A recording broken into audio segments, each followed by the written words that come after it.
लेके जा रहे हो, कैसे जिएंगे हम। दिल लेके जा रहे हो, कैसे जिएंगे हम। दिल लेके जा रहे हो, कैसे जिएंगे हम। दिल लेके जा रहे हो, कैसे जिएंगे हम।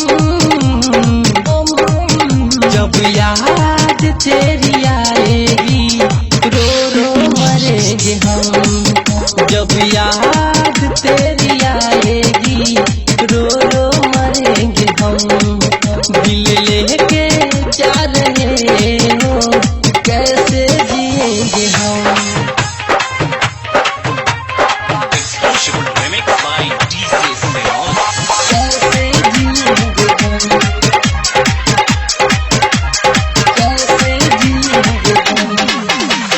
तुझसे मुझे प्यार हुआ था, ये मेरा नसीब रे। तेरे प्यार के पाने को आया तेरे करीब रे, आया तेरे करीब। तुझसे मुझे प्यार हुआ था, ये मेरा नसीब रे। तेरे प्यार के पाने को आया तेरे करीब रे। चेहरे जुदाई का कैसे पिएंगे हम।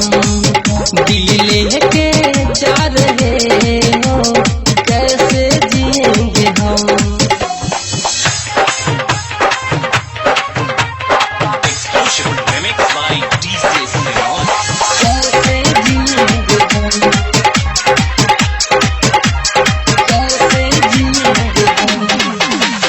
तेरे जैसा दोस्त यहाँ सारे नहीं होते। कुछ पास आकर भी हमारे नहीं होते, हमारे नहीं होते। तेरे जैसा दोस्त यहाँ सारे नहीं होते। कुछ पास आकर भी हमारे नहीं होते। नफरत न करना कभी, सुनो मेरे सनम। दिल लेके जा रहे हो, कैसे जिएंगे हम।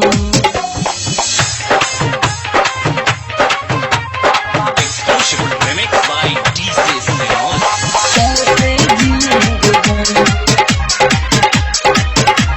कैसे जिएंगे हम। रंजय राज टूट कर जमी पे बिखर जाएगा। तेरा प्यार पाकर वो मर कर भी जी जाएगा, मर कर भी जी जाएगा। रंजय राज टूट कर जमी पे बिखर जाएगा। तेरा प्यार पाकर वो मर कर भी जी जाएगा। कहता है लभेरी लाल, सुनो मेरे सनम। दिल लेके जा रहे हो, कैसे जिएंगे हम।